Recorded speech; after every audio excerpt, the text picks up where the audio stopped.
A gente vai avaliar a mobilidade articular do quadril, vamos avaliar eixo mecânico do paciente, a gente vai ver como é que é o formato do joelho, se ele tem uma questão mais genovaro, se ele tem um tilt pélvico mais anteriorizado, mais posteriorizado, tudo isso que os treinadores sabem fazer, tá? Baseado nesse exame, a gente vai ver se a dor desse paciente na região pubiana, da onde a gente vai tá surgindo essa dor. É uma dor na região sacroiliaca, é uma dor na região intraarticular do quadril, é uma dor extraarticular, é uma dor do ilho-psoas, é uma dor dos adutores, é uma dor da musculatura abdominal. Isso tudo mais importante é com o exame físico. Porque o que a gente sabe num paciente com pubalgia muitas vezes é frequente ter sinais inflamatórios em todas as regiões por sobrecarga, né, Nando? Então, quem for ler laudo de pubalgia, postite púbica, tendinite adutor, a gente tem que ver se isso tem repercussão clínica ou se só são achados degenerativos, né, Nando? Não, e aí eu acho que, assim, é o que você falou. Eu, assim, acho que talvez dando um step back, assim, na realidade é o seguinte, a gente acaba, às vezes, vendo muita coisa também, né?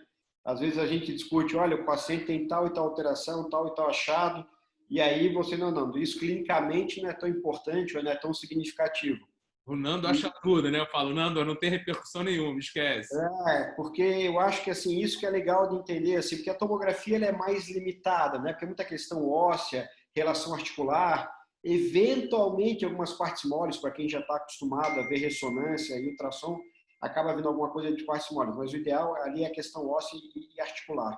Mas a ressonância ela vê muita coisa, então aí vale o que você falou, é fundamental o teu exame físico, a tua suspeição clínica, o teu entendimento, né, anatômico-fisiológico daquela articulação, para nessa conversa, quando eu te passar alguma informação, eu te passar uma informação com algum cabimento no caso clínico do paciente, né? Ou seja, não ficar também botando doença demais, porque o paciente vai ler o laudo, né? Você sabe bem disso, ele vai no Google, vai ver o laudo, etc. e tal.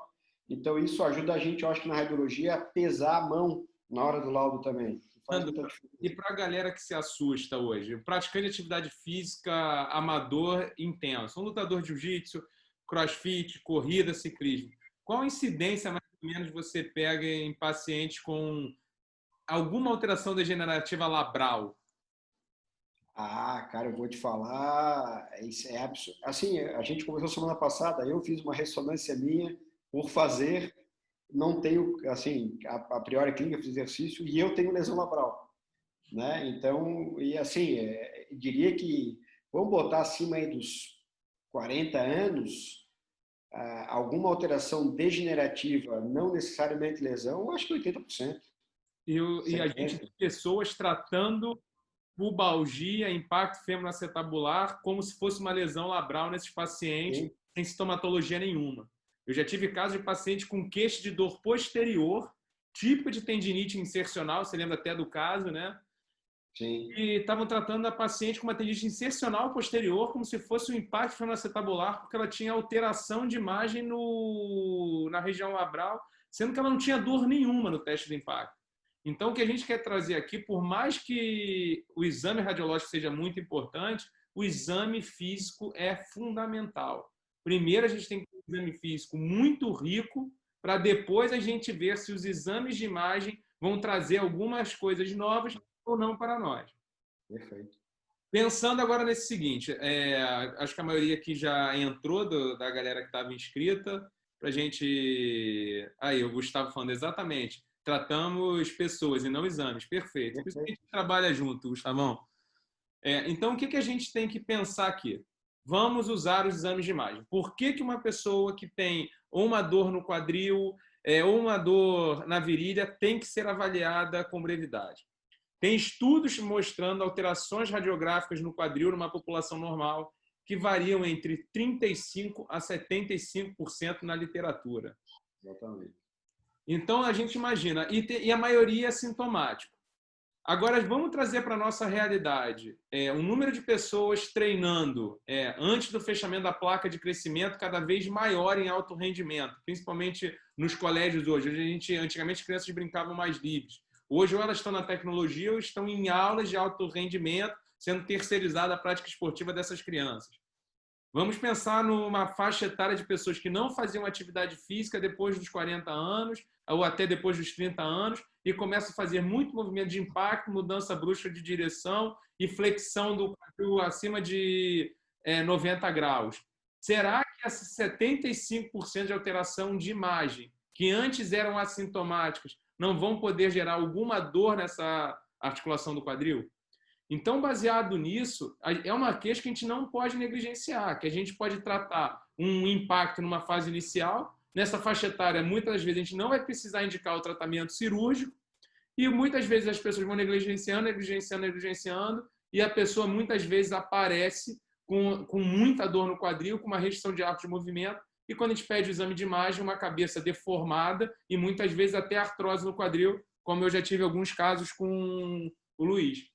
E mesmo nesses casos, eu já tive um corredor de 50 anos com impacto fenoacetabular, com uma deformidade grande na cabeça, que a gente conseguiu fazer um treinamento neuromuscular específico, ativação glútea, porque isso também é uma coisa no exame clínico que a gente vê muito, paciente que tem um impacto no quadril, tem uma atividade muito grande na musculatura do complexo posterolateral.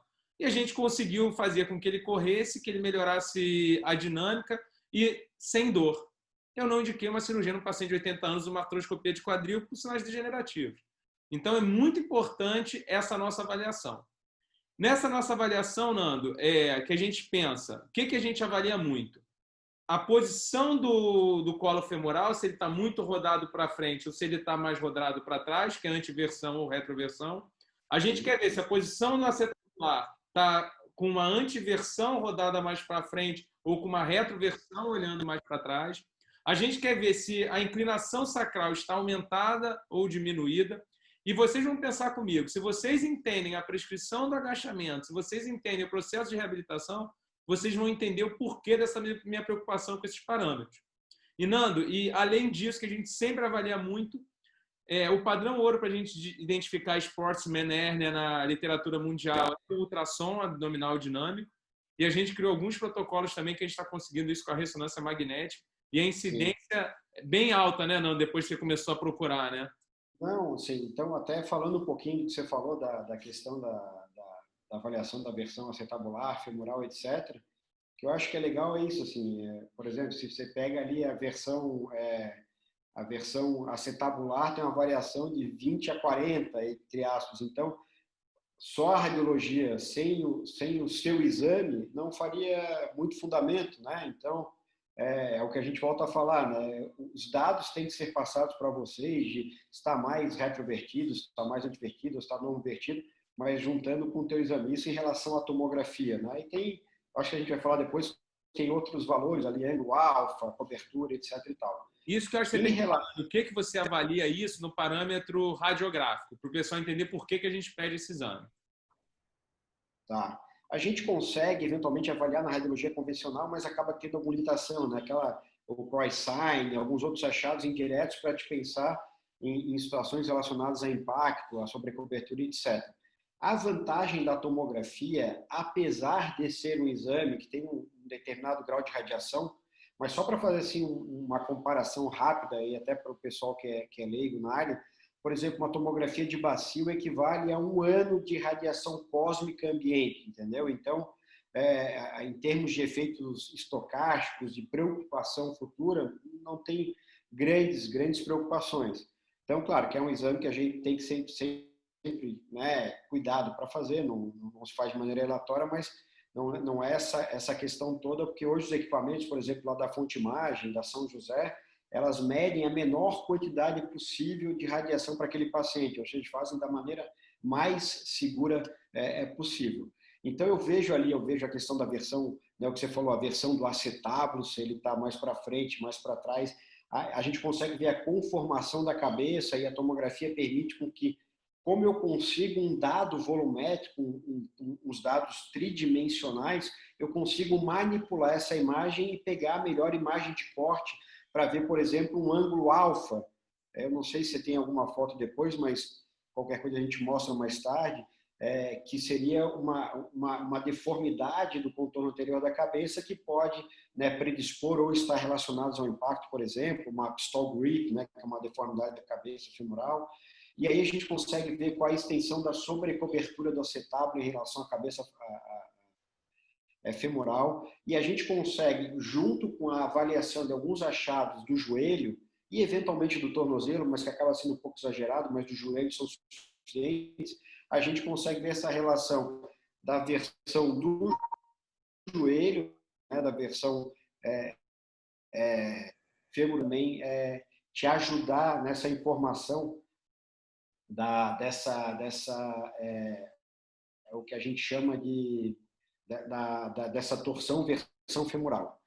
Então, na tomografia, e outra coisa que eu sempre vejo né, que a gente acaba discutindo, porque a gente está vendo a questão do quadril, a questão do joelho, perfeito. A gente está vendo aí tem uma versão acetabular e a gente acaba vendo também outros achados relacionados a essa, que aí eu acho que você e o Leporassi acabam falando muito, que também a gente vê o que tem de sacroiliaca, porque eu acabo pegando a sacroiliaca nessa avaliação da bacia, eventualmente questões facetárias lombares inferiores e alterações cívico-pública, que seja, são dados adicionais, não necessariamente relacionados à clínica, mas que até para vocês terem um entendimento. Essa semana agora... Fernando, você falou da radiografia, né, convencional, né? O raio-x, para quem Sim. é médico, não vê exame. O raio-x ele é muito importante para mim para cirurgia, ele me dá muito dado para cirurgia. Agora, para prescrição assim, de exercício... Sim, ele limita muito, né? Exatamente. Não me faz benefício nenhum. E eu acho o seguinte, que eventualmente, assim, até teve um caso na fonte muito interessante de um paciente que veio para avaliar a questão da artrose femoroacetabular, e aí, né, porque tinha uma dor, etc e tal, com um colega, e era generalista até, não era de quadril, e aí a gente surpreendeu, eventualmente até ele teve alguma limitação do exame físico, mas que a gente surpreendeu que ele tinha uma anquilose da sacroiliaca, e com repercussão para a região inguinal. Então, não é o caso, não vai ser o teu caso, um especialista, etc., mas eventualmente, né, uma pessoa que não é da área pode você sabe bem, pode acontecer, né? Trazer dois casos. Uma triatleta, não sei se você lembra dela, que foi até campeã lá no Espírito Santo, em Vitória. Tinha uma dor importante na região lombar. Quando eu pego o exame de imagem dela, sendo tratada como lombalgia importante. Quando eu pego, e tendinite gústea, quando eu pego o exame de imagem dela, ela tinha uma anquilose na articulação sacroiliaca já. Entendeu? Fazendo fraturas por estresse do membro inferior. Falei, cara, vamos estudar esse quadril. Quando a gente faz o exame físico do quadril dela, ela tinha um impacto femoroacetabular importante, ou seja, ela tinha uma restrição de mobilidade do quadril tão grande que estava gerando janela, uma anquilose. Imagina o processo inflamatório crônico na região. Sim. Entendeu? A gente fez o exame, a gente fez a fisioterapia dela foi até a Beth Fidel que fez, eu acho que ela não está aqui porque estava trabalhando. A gente fez toda essa reabilitação, todo o treinamento neuromuscular com ela, e hoje a dor sacroiliaca dela não tem dor. Agora, ela para o tratamento, a dor volta, é óbvio. Ela perdeu totalmente aquela mobilidade no quadril, por um desequilíbrio muscular importante. A gente começou a fazer a fisioterapia, fizemos o fortalecimento muscular e melhoramos o quadro. Outro caso que foi muito interessante com o Nando. Avaliei uma corredora, faixa etária 43 anos. O exame físico dela, ela andando, ela tinha uma antiversão femoral nítida, ela andava com o pé para dentro. Falava, o que eu imaginei? Eu vou avaliar essa... O fisioterapeuta dela foi o Pedro Cavalcante, lá da Gávea, da Fisiogol. Eu, avaliando a paciente, pedi o exame de imagem, Nando, cravei o impacto femoroacetabular, antiversão femoral, vamos ver como é que está esse espaço, ela tem uma mobilidade de quadril, vamos ver se tem alguma coisa para a gente auxiliar no tratamento dela, mas eu acho que não vai ter nenhuma novidade. Quando eu pego o exame de imagem dela, ela tinha uma retroversão femoral, 0 graus de retroversão femoral. Aí eu pensei, aí você começa a botar a cabeça para pensar, como é que uma mulher tem 0 graus de... O normal é entre... Tem literatura que fala de 10 a 20, 15 a 20. Como é que uma pessoa com 0 graus de retroversão está andando com a perna para dentro? É óbvio que ela está com uma contratura muscular e tendinosa anterior muito grande. Para ela manter naquela posição, a gente começou a fazer um trabalho de mobilidade, aumentar a mobilidade articular do quadril dela, fazer uma liberação miofacial muito importante anterior e fazer um fortalecimento do complexo posterolateral para a gente tentar equilibrar essa articulação. Demorou 6 meses, mas ela depois teve um ótimo resultado. Ou seja, o exame clínico dela, que é soberano, obviamente, isso é um caso que eu lembro aqui agora, me mostrava uma coisa completamente diferente do que eu achei no exame de imagem. Então, a gente tem que saber também, a gente não tem que fechar os olhos. Eu acho que o bom profissional da saúde, ele abre a mente dele. Então, essa que é importante a gente ter essa conversa, de saber avaliar, de saber movimento, de saber radiologia, de saber treinamento, para a gente não achar verdades absolutas, como o Gustavo falou, a gente trata pessoas e não exames. E eu acho assim, eu acho que a gente vai fugir um pouquinho, mas assim, para mim, o caso mais ilustrativo dessa importância daquele seu atleta de tênis, aquele menino que era tênis profissional e que ainda sempre perguntou mais aí para a galera, ó. Isso aí, ó, amigo. E achei que eu me lembro que você perguntou que ele tinha uma entre aspas, não uma disfunção, mas talvez uma função comprometida do fibular curto, você lembra? Lembro. Você perguntou no exame que eu ainda falei, pô, Asmar, mas cara, o fibular aqui tá direitinho, assim, assado. E aí a gente fez uma discussão, e aí quando eu não me lembro quem foi, até dos nossos colegas terapeutas que falou da questão da mobilidade da cabeça da fíbula, que eu ainda voltei lá no exame e falei, olha, ele tem uma tendinose do bíceps, e ele tem um processo inflamatório, provavelmente, quando ele está girando isso aí, ele está levando uma irritação de circular curto. Então, assim, e o exame ali, teoricamente, normal, mas voltando e tendo essa informação... Eletromiografia normal também, que eu fiz nele. Um exame de imagem normal, eu fiz uma eletromiografia. O que não necessariamente fechava, não que fosse, mas assim, tem um substrato anatômico ali que pudesse inferir que ele pudesse estar tendo um comprometimento eventualmente esporádico daquele nervo. E a gente acaba vendo outros exames. Em relação até você tinha perguntado da ressonância, né? Foi o que eu falei da tomografia e da ressonância, que é o padrão, né? Que a gente, padrão então, para organizar a cabeça das pessoas, a gente pede a tomografia sempre do quadril e do joelho para a gente ter parâmetros anatômicos para fazer essas aferições. Então, a gente vai aferir o quê? Como é que está a cabeça femoral desse paciente, como é que está o acetábulo desse paciente e como é que está a inclinação estática desse paciente. Muitas vezes, dinâmica muda bastante. Então, a gente também não fecha o olho para isso. A gente tem que perguntar, quando o cliente está agachando, ele está inclinando muito o tronco para frente ou não?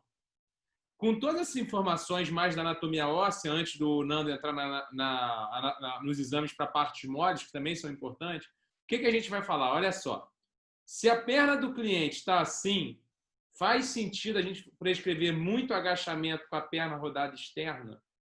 Será que a gente não vai causar uma lesão nesse paciente? Será que não é isso que não está piorando o quadro dele? Outra coisa, se a gente tem um sinal de impacto importante com um tilt anterior, faz sentido para uma pessoa que está treinando, pensando em qualidade de vida, fazer agachamento profundo? O agachamento profundo não é proibitivo para todo mundo. Agora, se é na população geral, pode ter 75% de alteração na anatomia articular do quadril, e a gente sabe que a doença vai ser pior em pessoas que fazem flexão e rotação interna do quadril, faz sentido a gente prescrever um volume exagerado de treinamento de agachamento profundo para uma pessoa que não quer competir e tem dor na região? Então, a gente fornece dados. Tá? Aí depois o treinador, por isso que eu e o Nando a gente se reuniu aqui, para explicar para principalmente quem trabalha perto da gente, entender esses questionamentos.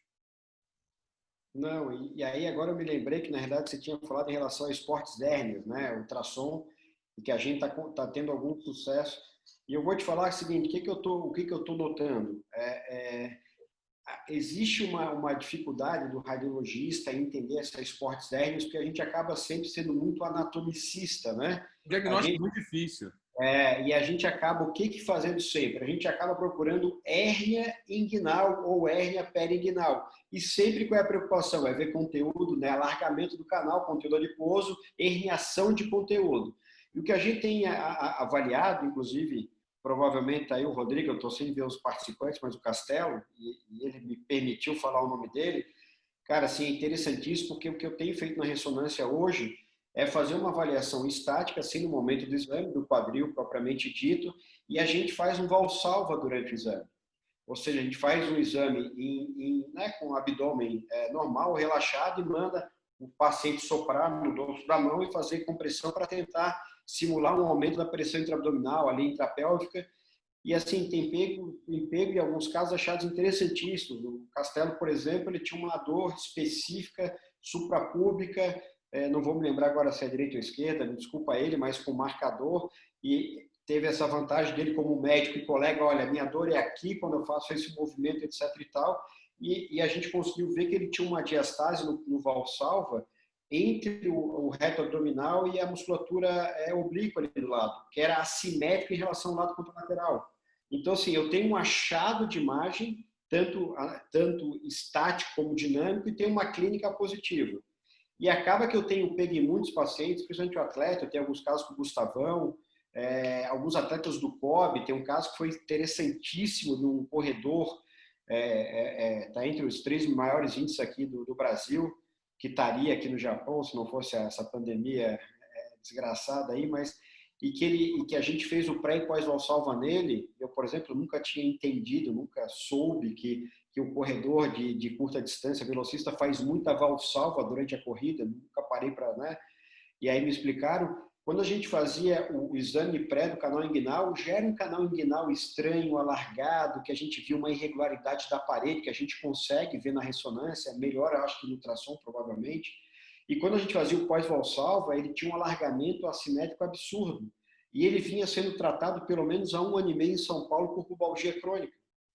E aí, o que o pessoal na época questionou é o seguinte, tá, mas pubalgia ele tem, ok, e ele não mudou o padrão de pubalgia, mas ele está mudando o padrão de dor, então tem alguma coisa alterada.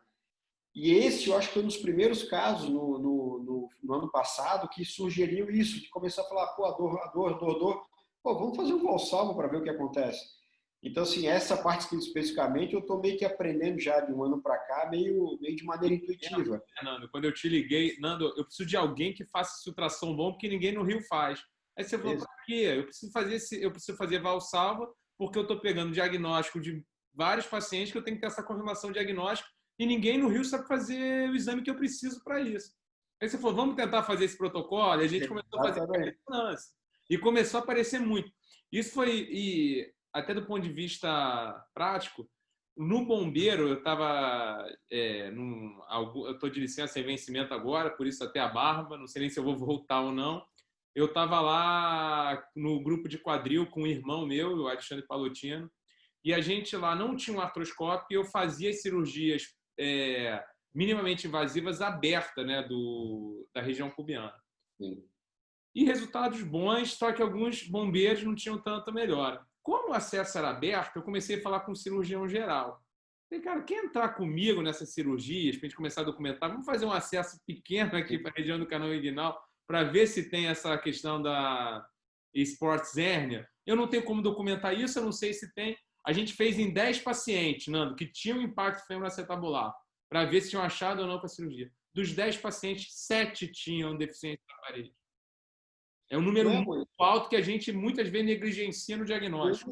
Sim. E eu vou te falar, eu tenho hoje só 3 casos de pós-operatório de esportes hérnias, tá? Sabidamente pós-operatório. E é interessante o seguinte, que vocês fazem ali, vocês fazem me faltou o termo agora, que vocês tiram o canal inguinal da jogada para fazer, né, a sutura posterior, o reparo, né, o reparo do canal inguinal. Então, assim, é muito engraçado como a gente, assim, não tem literatura para isso, também é meio intuitivo e é muito da discussão, e que dá para ver que houve essa mobilização do canal, processo inflamatório, que está espessado, aquela área da cirurgia ali, da junção ali dos oblíquos com o reto, mas o que a gente nota é que no pós-valsalva eu perco aquela simetria que eu tinha visto no pré-exame, no pré-operatório. Ou seja, tem diferença sim. Tá? E a gente consegue comprovar anatomicamente e dinamicamente que houve melhora. E assim, eu acho que é muito interessante, tem um grande amigo meu, Luiz Felipe, que é um cara que faz ultrassom muito bem, eu gosto muito do Luiz Felipe Lisboa, e a gente teve um caso exatamente desse, que ele me mandou um paciente, aí foi lá na Proeco de Ipanema, que ele mandou um paciente que ele falou, pô Luiz, o paciente veio com indicação de esportes hérnias e eu não estou achando hérnia inguinal de jeito nenhum. Eu falei, mas o que você está olhando? Não, eu estou olhando se tem herniação de conteúdo ecogênico inguinal para dentro do canal. Eu falei, pô, mas você consegue ver o alargamento de parede? Ele, pô, nunca pensei em fazer isso. Aí que começa a dar esse entendimento, que quando vem a palavra hérnia, automaticamente todo vai procurar alguma herniação de alguma coisa. O que a gente está notando que, na realidade, essa herniação das estruturas das partes moles para essa contenção, né, músculo-facial que não acontece, né, porque está enfraquecido e tal. Então, eu acho que assim, a ressonância trouxe um ganho muito importante nesse sentido, de poder avaliar essa questão. A ressonância já podia avaliar isso há muito tempo, né? A questão era provavelmente. E fazer o protocolo. Como a artrose no quadril muitas vezes era idiopática. Hoje a gente sabe que com essa alteração de 75% na cabeça femoral, a chance de ser alguma alteração de configuração de antiversão ou retroversão femoral e acetabular é muito grande para justificar as artroses idiopáticas.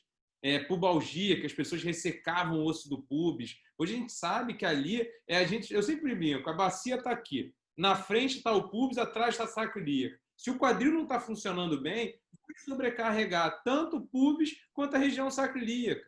Então, é isso que a gente tem que entender.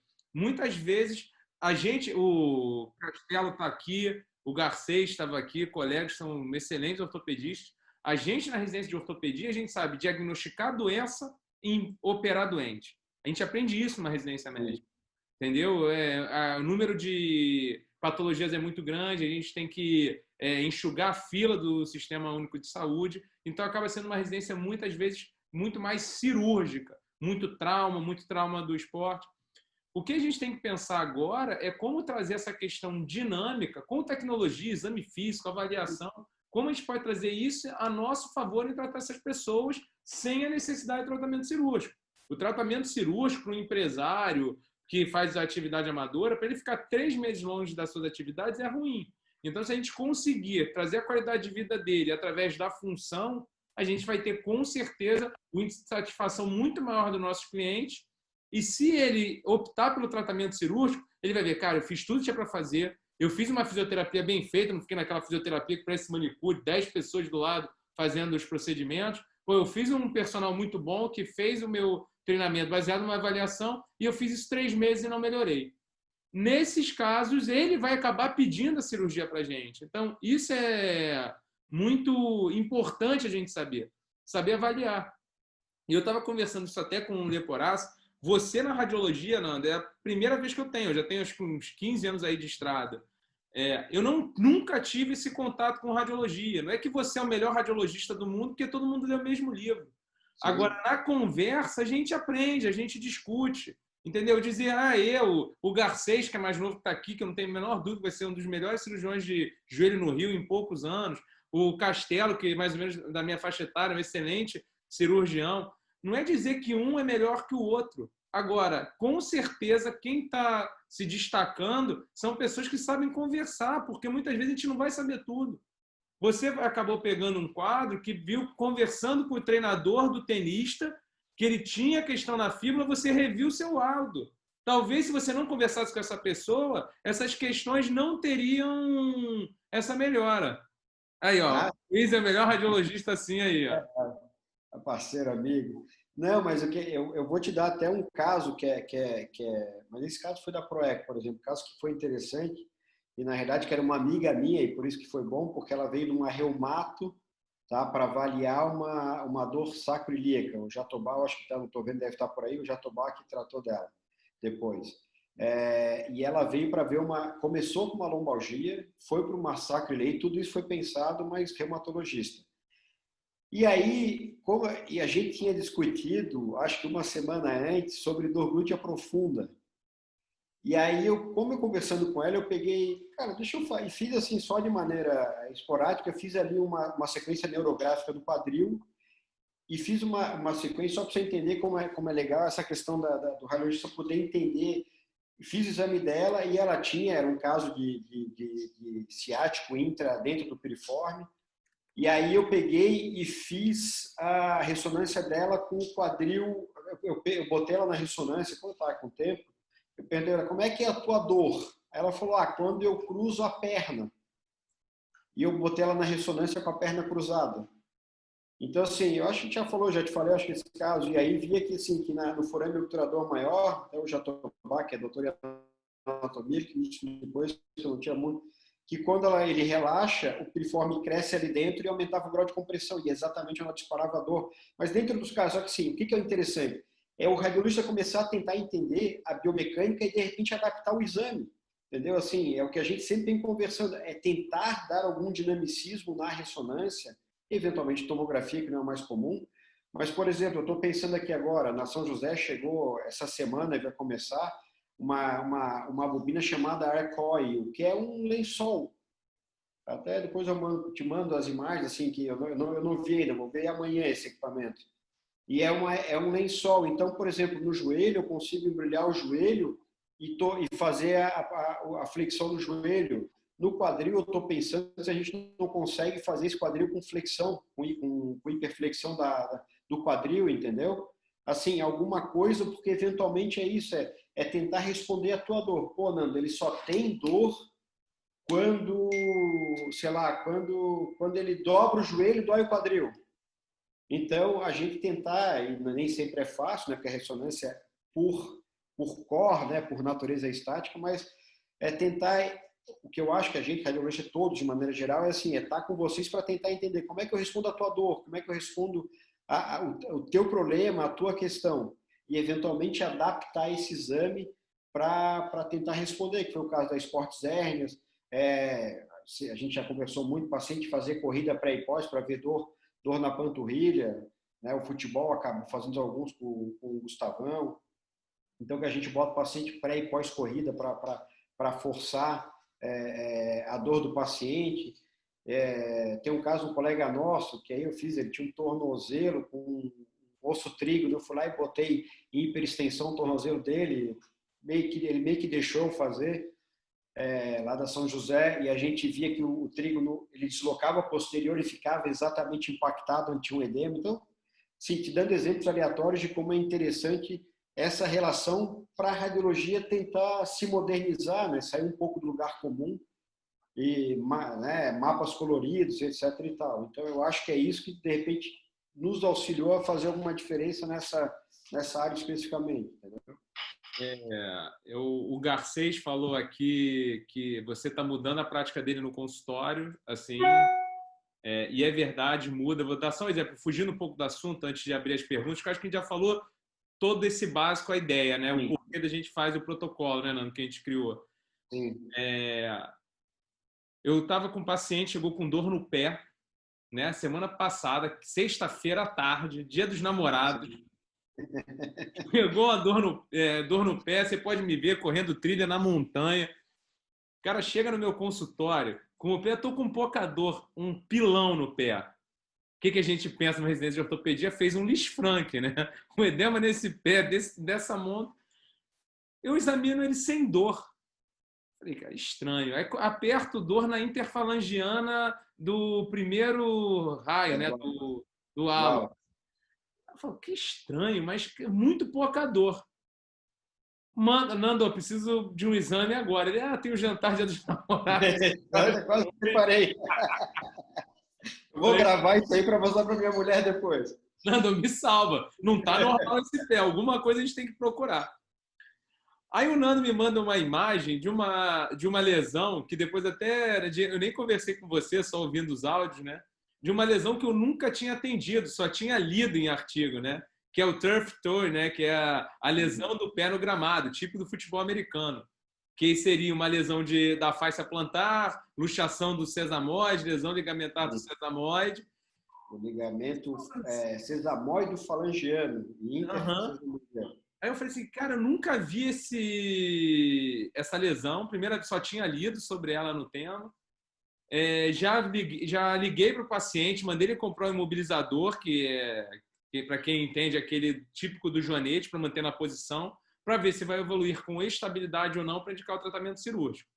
Ou seja, esse laudo precoce do Nando no dia seguinte da lesão, se eu não tivesse ele, eu provavelmente teria tratado de uma outra forma, marcado um exame e perderia o tempo de mobilizar esse paciente Eu poderia ter botado uma bota Robocop nele, não ter usado o imobilizador de joanete, para tentar manter essa estabilidade e evitar o tratamento cirúrgico. Então, 2 a 3 semanas. Para a gente ver como esse relacionamento, tanto com o radiologista, tanto com o fisioterapeuta que trata, é muito importante para a gente, né? Porque a gente, quando a gente trata uma pessoa, a gente não pode pensar, meu índice de acerto é 70%. Com aquela pessoa que a gente está tratando, nosso objetivo é ter 100% com aquela pessoa. Sim. Rafael Lopes, muito legal essa visão. Na hora de diagnosticar uma lesão, é o verdadeiro segredo para um bom diagnóstico. Nunca tinha visto envolver um radiologista. São fundamentais. Gente, ó, se vocês quiserem, a gente tem mais ou menos uns 15 minutos para não ficar muito longo, de 1 hora. Eu vou abrir, se vocês abrem a câmera de vocês e só faz a pergunta, tá? Quem liberar o microfone, tá? Um de cada vez, se alguém tiver interesse. Eu vou liberando aqui. Não sei, vocês podem ligar a câmera aí e mandar as perguntas. Se alguém tiver, também pergunta, né? Gustavão, liga a tua câmera, quero ver teu rosto bonito essa hora da noite, de recém-nascido. Eu tô brincando contigo de papai do ano, cara. Já preparei aqui, vai nascer o Covidinho em dezembro, cara. Fizemos o 3º aqui em isolamento. Tentando ter o time, pai de muito. O Gustavo é bom para dar pai de 4, então, né, Gustavo? Fala, Nando. Fala, Osmar. Parabéns, cara. Pô, Obrigado. é isso aí, tem que povoar o mundo. Temos que povoar esse mundo. Você que tem experiência na China, né, cara? Você que dominou a China. Porra, então, temos que chegar. Os caras já passaram 1 bilhão, a gente ainda não chegou nos 250 milhões. Olha a cara de cansado Exatamente. do cara, não. Olha o que me espera em dezembro. Não, mas tô no plano. Tá fudido, tá fudido. Tá foda, amigo, não é? É. Mas gente, parabéns aí pela live. Eu vou adicionando o vídeo aí para quem quiser fazer pergunta aí. Essa relação com o radiologista muda mesmo a gente, o nosso dia a dia, não só no consultório, mas quem trabalha também com esporte, de ter o resultado, pesquisar o que a gente quer. Acho que isso é fundamental, porque é muito comum a gente mandar fazer uma ressonância em um lugar qualquer e vem laudo normal, né? Porque o cara está vendo o exame como um todo, né? Passa a máquina e não vai no ponto específico que a gente precisa. Então, a gente ter esse contato pré-exame, pós-exame, muda muito o resultado do nosso paciente. Não, e aí eu também faço uma ressalva a vocês, que na verdade eu tenho, graças a Deus, um grupo muito próximo que é preocupado com o paciente e preocupado no diagnóstico. Então, é o que até o Asmar falou ali, que a gente falou do fibular curto. E eu não posso ter o mínimo a vaidade de pegar e fazer uma releitura do meu laudo, entendeu? Porque, assim, às vezes eu estou dando um laudo, eventualmente futebol, isso é muito comum, que eu falo, olha, tem tal e tal lesão. De repente, não, mas a questão, isso é lesão antiga, isso não é isso aqui. A dúvida dele era essa outra. Cara, e eventualmente vou te falar, se for o caso, é botar o paciente no equipamento de novo, entendeu? Que eu acho que assim, um radiologista tem uma, não sei se é uma vaidade, uma preocupação, etc e tal, mas eu acho que a gente, como médico radiologista, eu acho que isso acaba faltando muito, tem que responder a pergunta do médico solicitante. E, eventualmente, complementar um exame, sei lá, você está pedindo uma lesão de quadril e vê que o cara tem uma lesão no fêmur diafisário. Eu não posso parar o exame ali, te ligar, olha, tem uma lesão, tem que estudar o fêmur. Não, tem que dar resposta, né? Então, eu acho que também, assim, eu gosto muito desse lado, adoro essa questão clínica, mas vocês também me fazem pensar nisso. Retroalimenta, né? Retroalimenta, exatamente. Mas, mano, quantos radiologistas tem no Rio? Muitos, cara. Muitos, milhares, não saberia te falar. Mas a gente pega muito colega que fala, vou fazer radiologia para não ter contato com o cliente, tem todo direito, mas para a gente que trata patologias que têm importância dinâmica, é fundamental essa visão, entendeu? A gente foge, porque senão a gente vira indicador de cirurgia, entendeu? Eu vou pedir um exame, o Castelo vai pedir um exame, o Garcês vai pedir um exame. Tem lesão de menisco, opera, tem lesão de cruzado, opera, mas tudo bem, e uma dor femopatelar? E o impacto fenoacetabular? E uma síndrome do piriforme? Você vai ser operando todo mundo? Não faz o menor sentido, entendeu? Ativar o microfone aqui do Castelo. Fala, tô aí. Fala, amigo. Bem, Dá parabéns aí, boa live, boa discussão, tá? Tópico bem interessante mesmo. Na verdade, acho que pubalgia, quanto mais a gente estuda, a gente vê que menos a gente sabe, né? Cada vez fica mais enrolado. Não, eu acho que é o que eu falei do teu caso especificamente, né? Assim, tu é testemunha viva de como os achados são, assim, o que eu acho que, seguindo aqui, o teu caso especificamente foi legal. Ele tem alguma alteração de imagem no quadril ou não? Só tem a hérnia, não? Ô, Gustavo, eu tenho tudo que você pode imaginar, tudo que for de mais velho. um pouco. E eu acho que o caso do do lado esquerdo, tenho alteração femoroacetabular do tipo impacto dos dois lados. Só que eu comecei já tive pubalgia há uns 5 anos atrás, só comecei com uma dor abdominal baixa, quase junto ao pubis, há umas 4 semanas mais ou menos. E aí depois de 2 semanas que a dorzinha não melhorava, eu falei, Luiz, essa dor aqui tá estranha. Tenho feito uns treinos físicos só num campo gramado, sem tanta frequência assim, mas 2 vezes só na semana. Eu falei, Luiz, tá meio estranha essa dor aqui, porque ela é aguda. Por mais que eu já tenha tido a pubalgia, ela tá com uma característica aguda numa região onde eu não sentia, que era abdominal baixo. E aí foi aí que a gente foi atrás desse exame. Aí eu fui atrás do Luiz Fernando, né? Não tinha outro pai, não. Atrás do Luiz Fernando. O nervo fica comprimido ali, né? Essa que dá dor mais aguda. Quando você tem essa questão da dor neural ali. Essa dor é muito típica, essa dor aguda. Não, e eu acho que é legal o seguinte, que o caso do Rodrigo é muito interessante, que é o seguinte, seria um laudo que ia ser pubalgia. Ia falar da ostite crônica, da alteração, como ele falou, lesão crônica de tendão, do complexo retroabdominal tendíneo ali à esquerda. Então, assim, o laudo ia ser esse, eu ia pegar o anterior que ele tinha no outro serviço e ia comparar, olha, tá aqui, Castelão, tá igual, não mudou nada. Então, assim, o fato dele ter ali, olha, a dor é aqui, bota marcador, explica o padrão de dor, não sei o quê, e aí que faz pensar nisso aí.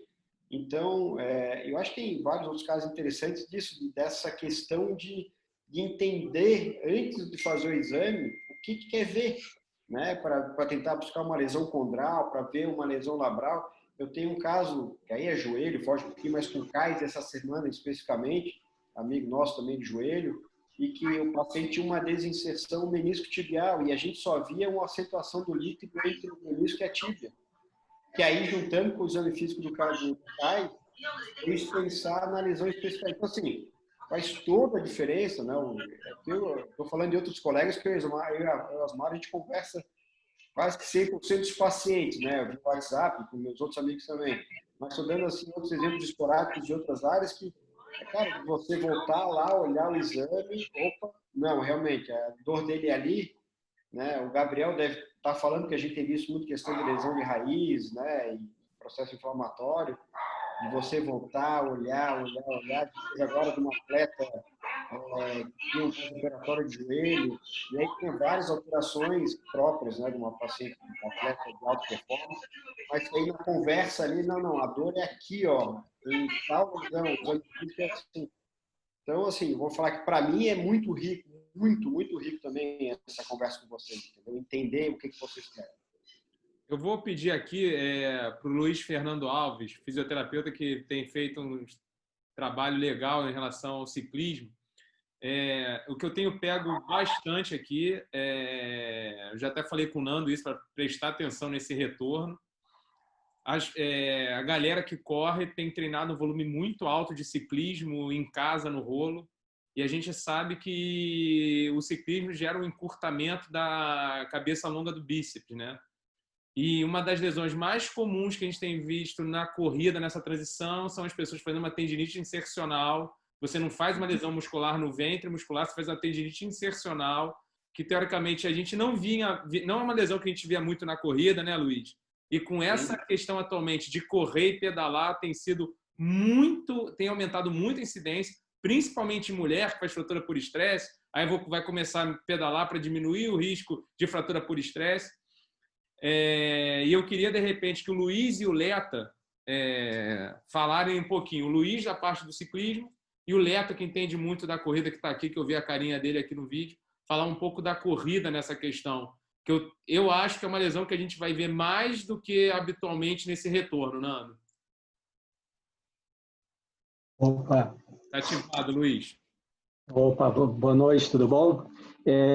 Dentro dessa questão do biomecânica do ciclismo, o que a gente tem tentado reforçar é a diferença entre você tratar quem pedala e você tratar quem pedala corre, no caso o triatleta, né?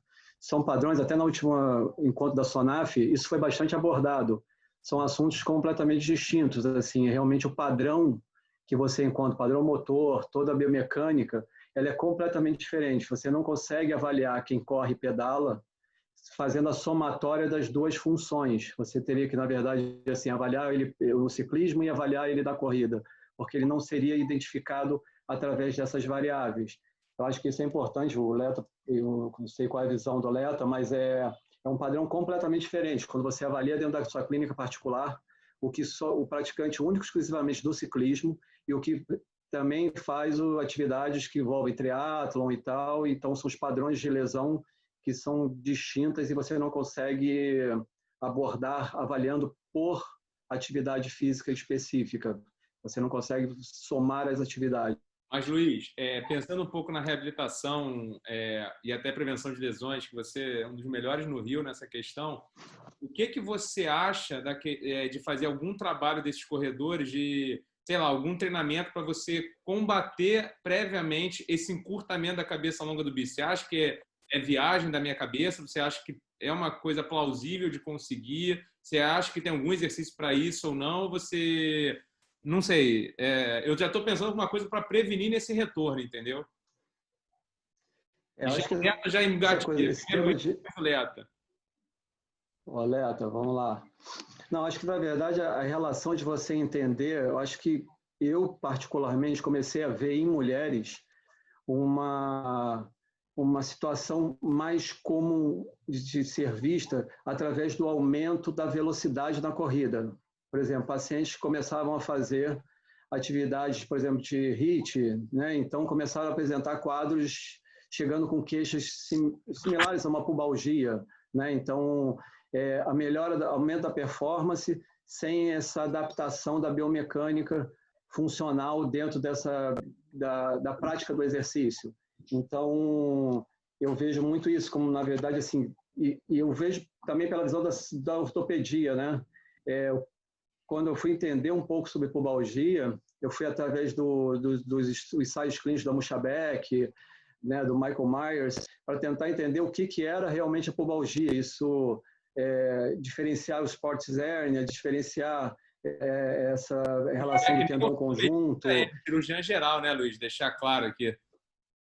Oi, desculpa. Ele é cirurgião geral. Não entendi. Desculpa. A Muschabeck é cirurgiã geral, ela. Lá na Alemanha, quem trata... Geral, então... é ortopedista, cirurgiã geral. Tá, então, assim, mas ela, enfim, a questão era assim, todo mundo botava tudo no mesmo saco, né? Então, assim, como que a gente conseguiria diferenciar? Então, eu fui, através desses estudos, tentando construir um raciocínio clínico que me orientasse também dentro da prática da fisioterapia, né? Então, eu busquei, através desses estudos, os especialistas e fui vendo qual seria a minha melhor abordagem da clínica dentro da minha reabilitação. Então, acho que essa parte preventiva de você tentar entender o controle de carga, de você tentar entender quais são as variáveis de treinamento, né? Então, que eu abordei até no último seminário nosso, você pega 3 perfis de pacientes que fazem atividade física, né? Eles têm metas diferentes, né? Então, como que você constrói um raciocínio clínico baseado no que ele te fala, né? Então, eu estou tentando muito trazer para mim um controle maior sobre essas variáveis, né? Então, acho que talvez o Leta possa contribuir com isso, mas eu acho que é dentro desse parâmetro assim, de entender melhor o processo do paciente para identificar a sequência melhor de exercícios, né? Se verdadeiramente fazer um controle de carga e orientar dentro do nosso campo de atuação da fisioterapia a melhor prescrição de exercícios. Eu acho que isso é um ponto de partida hoje para a gente se diferenciar na nossa prática clínica. Leta, você agora, no sentido pensando, né, nisso que eu falei, você acha que é válido previamente pensar em algum exercício que faça esse alongamento da cadeia posterior, pensando nessa galera que estava pedalando num volume muito grande em casa ou não? Eu acho que sim, é importante pensar nos exercícios, mas mais importante dos exercícios é entender primeiro a função desse ciclista ou desse corredor. Porque às vezes a gente tende muito a tratar o músculo e não trata a função.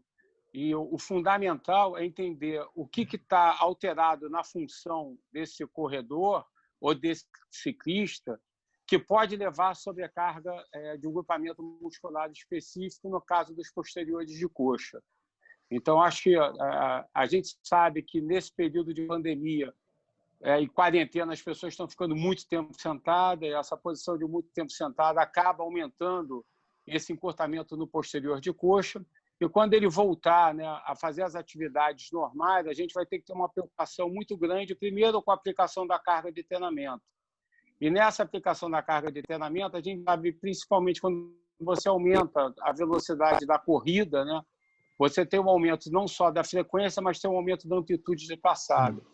E esse aumento da amplitude de passada, principalmente para quem tem uma característica de ter uma frequência de passada pequena, abaixo ali de 170 passos por minuto, você tem uma tendência maior na fase de voo a estirar o posterior de coxa.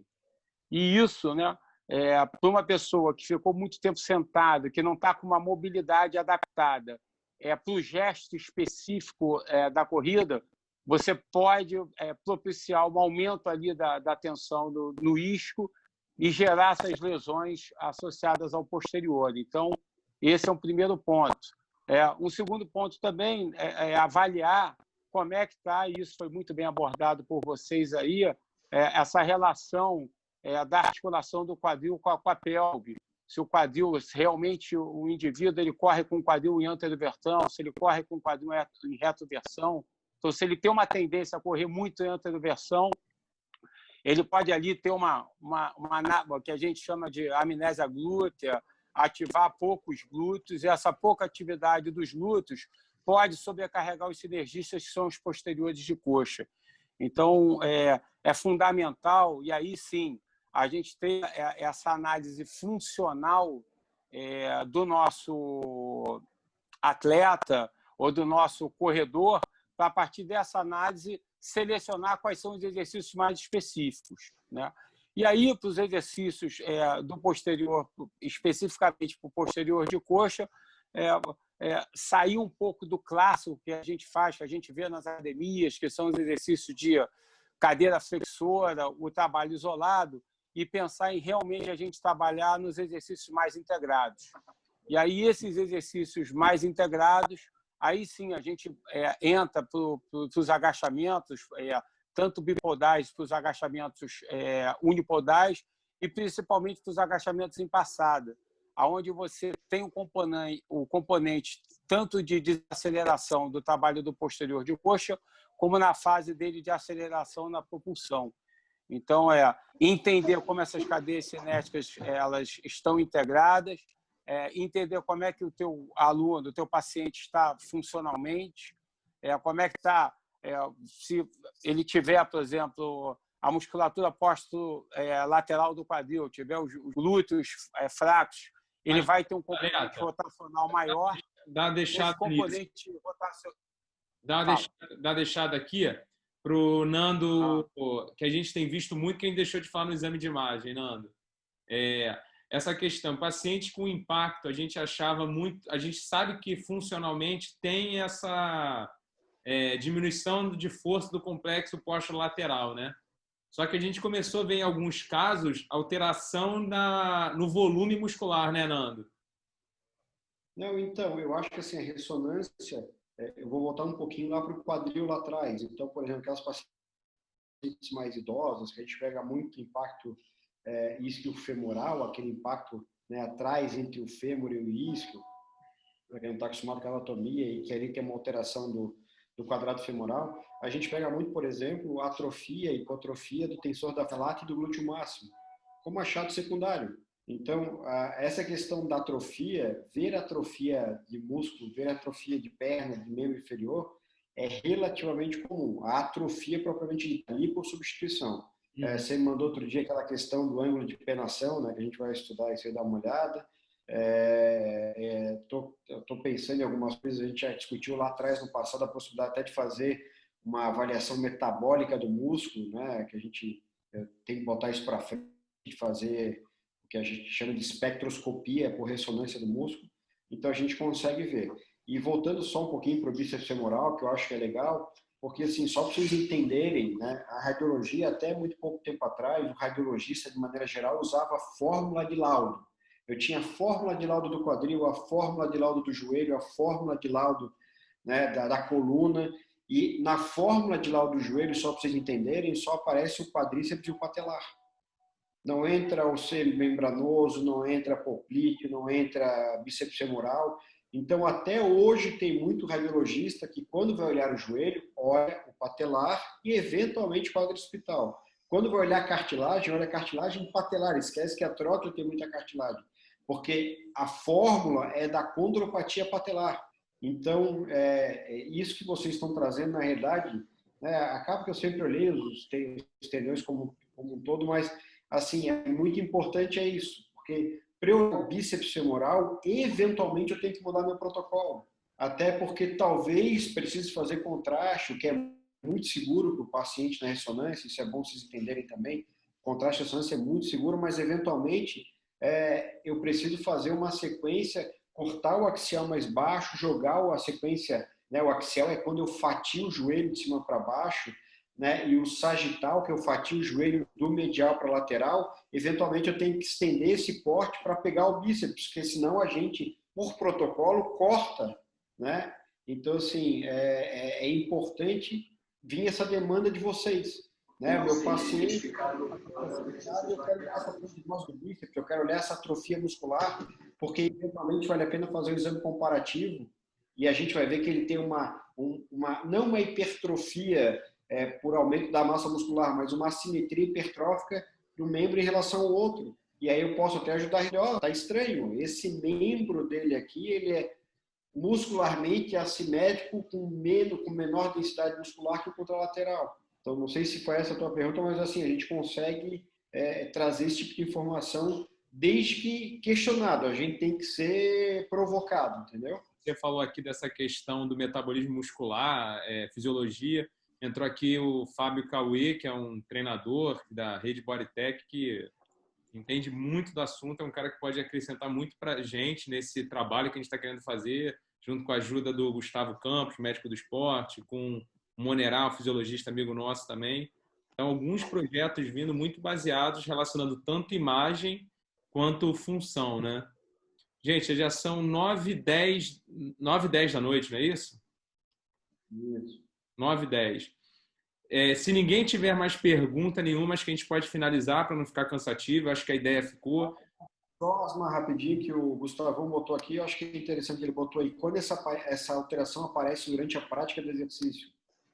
Só rapidamente falando. Claro, enquanto tiver pergunta, a gente vai, Nando. É só porque às vezes aí ninguém pergunta nada, aí a gente vai ficar repetitivo. Não, então só rapidamente, é muito rápido. Eu acho que assim, o que eu estou tentando fazer na fonte, a São José vai me abrir isso agora, que a gente está com equipamento novo, top de linha, é tentar simular esse exercício. Então, por exemplo, o paciente do ciclismo, ele tem dor quando ele pedala 5 quilômetros. A ideia é que a gente consiga trazer a bicicleta do cara, bota um rolo lá na clínica, ou eventualmente tiver um rolo melhor, bota ele para pedalar os 5 quilômetros, bota o marcador e vai examinar. Então, faz pré e pós-exercício. Né? O paciente com corrida, que dói, faz uma síndrome compartimental no pós-corrida. Então, assim, a ideia é a gente tentar entender esses mecanismos de dor e nem sempre é fácil, mas a gente está tentando simular isso na ressonância. Entendeu? O Tiago Paz, fisioterapeuta, me mandou aqui na pergunta privada se poderia fazer uma consideração. Pode sim, Tiago. É aquilo, gente, a gente se reuniu aqui para tirar todas as dúvidas de vocês, para vocês entenderem o que passa na nossa cabeça e utilizar os dados para melhorar a prática de vocês. A gente já deu o conceito, passou a ideia, agora é responder perguntas mesmo. Cadê o Tiago? Está aí já ou não? Pode ativar, Thiago, sua câmera, que eu não estou te achando, é tanta gente. Achei aqui. Ativei teu som. Pronto, pode falar, Thiago. Thiago? Oi, tô aqui. Tá aí? Então, ótimo. Tá ouvindo agora? Tô. Boa noite a todos. Cheguei um pouquinho atrasado aqui, mas acho importante essas considerações e sempre engrandece aí para a gente trocar dentro de um espectro de multidisciplinaridade, mas eu queria perguntar a vocês e o quanto que vocês consideram, vejo o Luiz Fernando, a gente tem como um grande nome da fisioterapia, o Bernardo está aí também, o quanto que vocês consideram nesse paciente que chega com uma queixa de pubalgia, as outras articulações um pouquinho mais à distância. Então, assim, é importante considerar coxa femoral, sacroiliaca, mas joelho e principalmente tornozelo, e por que não para cima, lombar e torácica? O quanto que vocês consideram isso e acham relevante? Digo isso por quê? Porque na nossa prática é bem relevante, assim, a gente encontrar, por exemplo, um predomínio de dor mais unilateral e você vai checar na história, tem múltiplas entorses naquele tornozelo daquele lado, aí você vai olhar, falou de cabeça do bíceps, a gente vai olhar que tem uma fíbula mais presa, uma cabeça da fíbula mais presa, e tem toda uma tensão em cadeia posterior, que às vezes você mecanicamente resolvendo aquela questão, e aí vai naquela questão dos exercícios específicos, né? Já se resolve muito ou melhora muito essa sintomatologia, assim, quanto que isso é relevante para vocês? Assim. O que acontece, Thiago? A pergunta é ótima, a gente sabe que principalmente a articulação do... Eu vejo até mais a articulação do tornozelo em relação a essa queixa, muito mais importante para a gente. Só que eu considero assim, eu não tenho hábito de pedir o exame de imagem, tá? Porque se você for pedir o exame de imagem de uma pessoa que tem pubalgia, que faz esporte, a chance de ter uma lesão do talo fibular anterior é enorme, do fíbulo calcâneo, uma lesão crônica que não traz repercussão para ela. Agora, se a gente vê numa função desse paciente que ele tem uma limitação do arco de movimento, eu não peço exame de imagem rotineiramente, mas eu avalio em toda exame físico meu, avalio principalmente o joelho, eu avalio menos, porque o tornozelo eu acho que tem uma repercussão maior nesse caso. Eu avalio em todos os pacientes e se tiver uma limitação funcional, faz a fisioterapia. Se não melhorar com a fisioterapia, a gente vai pensar no impacto anterior de tornozelo, a gente vai pensar em outras coisas. Mas eu não penso em exame de imagem. Diferente de uma... Se chega uma pubalgia para mim, eu acho mandatório avaliar quadril, pubis e sacroiliaca. Eu acho que para aparecer uma alteração no pubis, já está acontecendo muita coisa errada, principalmente nos quadris. Eu acho muito difícil alguém ter um achado de dor na região pubiana, teste positivo no quadril, só com uma alteração do tornozelo, sem ter passado por uma alteração no quadril antes, entendeu? Então, eu acho que exame de imagem de tornozelo não entra nesse protocolo inicial, pelo menos por enquanto. A gente pode mudar a ideia, achar muito importante, mas hoje, pelo que a gente vê, alterando principalmente na prática desse exercício o tilt pélvico desse paciente e ganhando principalmente mobilidade do quadril, liberação miofascial anterior e fortalecimento posterior, cara, a gente resolve conservadoramente, sei lá, 80% dos casos, sem sombra de dúvida. Estou falando do atleta amador, não estou falando daquele atleta profissional que o Gustavo e que o Garcês acompanham no Boa Vista. É uma outra classe completamente diferente, onde ele precisa de 100% da função anatômica daquela região. Então, a gente pensa o tratamento cirúrgico na intertemporada, no momento mais adequado. E isso o Gustavo entende muito mais do que a gente, que ele tem uma experiência em grandes clubes de futebol pelo mundo inteiro. Respondi? Eu acho que isso não é nem para o Nando. Eu acho que isso ficaria mais para a gente filtrar do que para ele. Alguém mais? Alguma pergunta aqui ou não? Nando? Não, acho que o Fábio Jesus está aqui, também pedala, atende muita gente com esse perfil. Ah, Edu, em relação a CrossFit, o que você acha desses exames para dar dados para indicar para quem não é competidor, tá? Para quem é uma pessoa que está pensando em fazer o CrossFit para emagrecer, ter qualidade de vida, para te dar segurança para evitar a prescrição de agachamento profundo, a posição de rotação externa dos membros inferiores, fazer um sumo squat. ou fazer, de repente, um front squat, onde você procura agachar com uma inclinação do tronco menor. Você acha, de repente, que a gente já discutiu muito como isso pode beneficiar para vocês, né? O Edu é da Crown lá de Petrópolis. Tá ativo aí, ativo, Edu. Oi. Tá escutando? Tá escutando? Tô. Beleza. Boa noite todo mundo, gente. Boa noite. Só para enfatizar aqui, tá excelente a live. Cheguei um pouquinho atrasado, estava dando aula. Então, no CrossFit a gente tem uma recorrência grande, né, de lesões que a gente às vezes não consegue identificar muito. Então, seria muito válido, sim, principalmente pelo grande número de agachamento que a gente tem no CrossFit. E como até o Asmar comentou, a gente tem inúmeros agachamentos, até com afastamento das pernas, né? O sumô, exatamente o sumô deadlift, o sumô deadlift high pull. E sim, a gente tem uma incidência, principalmente em alunos mais novos, quando eles são muito afoitos, eles acabam começando a ter dores na região, principalmente dos adutores, né? Que pode levar a uma pubalgia, no caso. Seria excelente, né, poder fazer esse tipo de diagnóstico com os alunos. Isso com certeza mesmo. Eu já tive um atleta que teve pubalgia de futsal há uns 10 anos atrás, que eu trabalhava com preparação física de futsal, isso em Vassouras, né, a gente disputava a liga, e no caso dele era um conjunto de biomecânica toda errada. Ele tinha 1,92 m, jogava futsal, tanto que o apelido dele era Pezão. Ele tinha a postura totalmente arqueada, a postura dos pés completamente para fora e só chutava de lado. E, acho que, se eu não me engano, em 6 meses, ele já ficou 3 meses parado aí com pubalgia. É o que a gente então, esse tipo de diagnóstico... Pensar, né, de retroversão femoral, né, Nando? Só da conversa, né? Não, e eu acho que o que eu acho interessante, depende de qualquer coisa, o que o Asmar já tem feito isso, é que eu acho que a gente está começando, como o Asmar falou, isso sempre teve na tomografia, sempre teve na ressonância, que a gente nunca parou para pensar.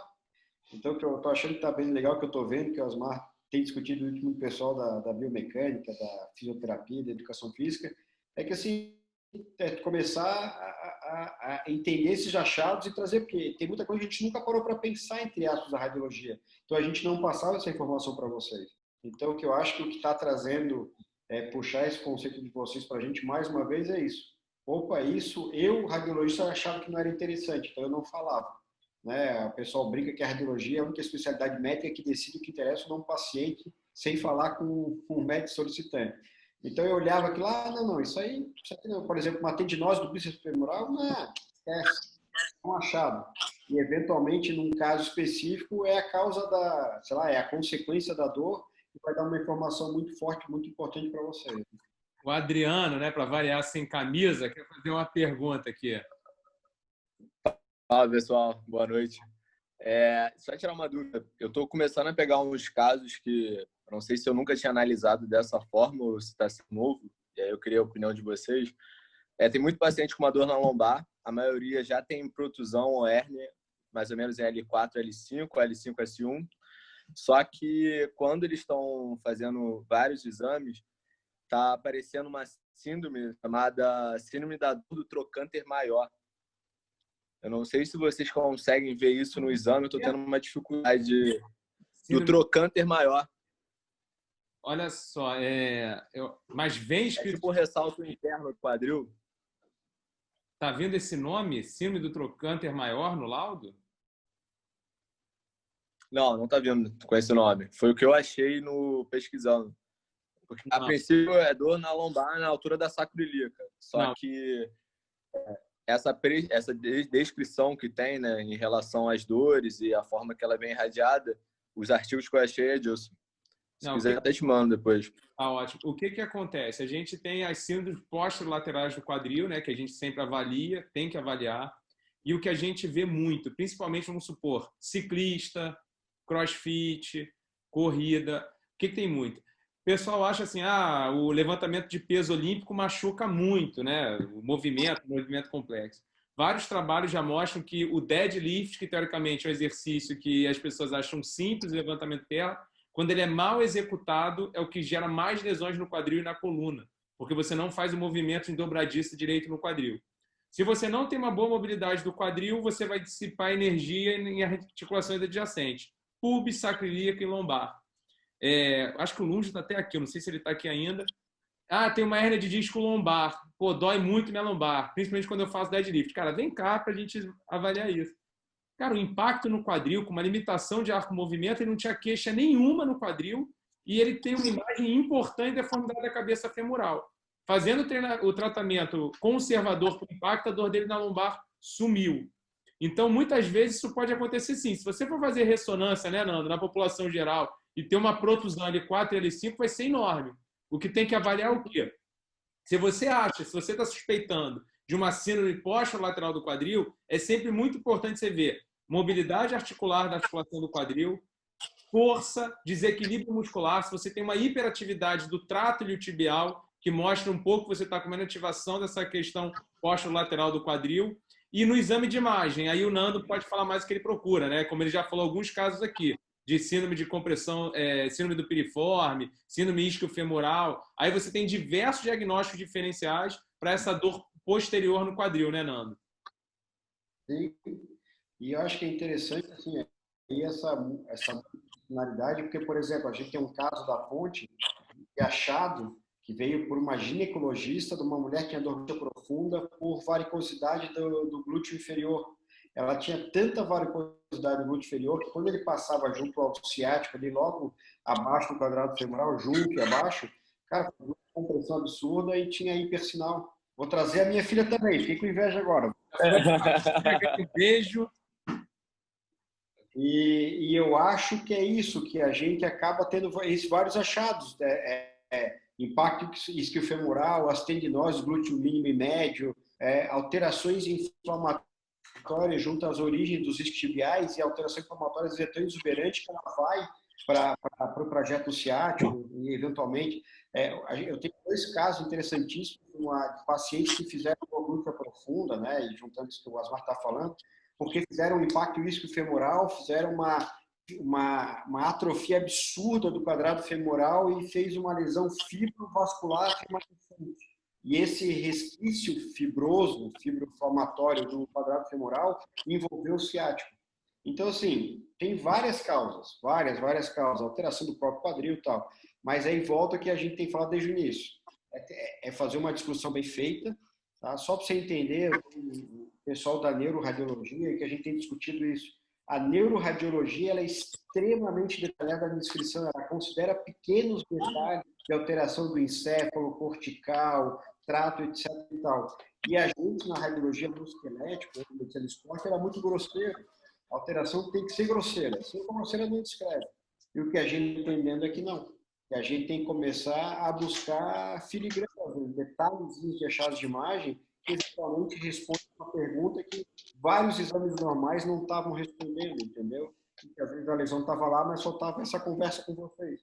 Então, assim, a ressonância acaba trazendo muita informação, mas é assim, tem que ter o bom senso de encaixar esse excesso de informação na clínica ou nas questões biomecânicas do paciente para assim dar valor e fazer a coisa.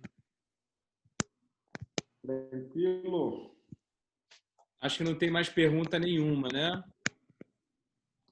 Não, acho que... Então vamos fechar, tá? Finalizar a discussão. Semana que vem a gente ainda não definiu o dia, o Rafa Lund, a gente conversando, ele falou, pô, muito legal esse tema de vocês, a gente podia fazer um depois, de acordo com depois do exame de imagem, falar um pouquinho do tratamento através do movimento, focar um pouco mais nisso.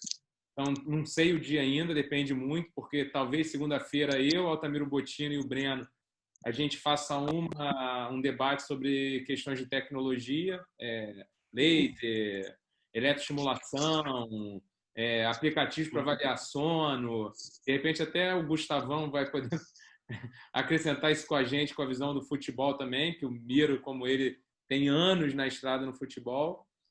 e não sei que dia da semana a gente está pensando em fazer isso, tá? Mas a gente vai comunicar a vocês, tá? Principalmente que não faz sentido a gente fazer reunião dessa com quem não tem formação, porque senão a gente vai ficar perdendo tempo aqui respondendo perguntas. Como eu vetei várias pessoas hoje, não, porque imagina atleta perguntando do caso dele, não entendendo nada aqui. Acho que a gente perderia muito dessa discussão. Agradecer Thiago, Nando, André pela participação, Adriano, Edu, que fizeram as perguntas, Castelo Branco, o Gustavão Campos. Garcês Estrela não entrou no vídeo uma vez, já está tá famoso, está ocupado, o Garcês. Tá?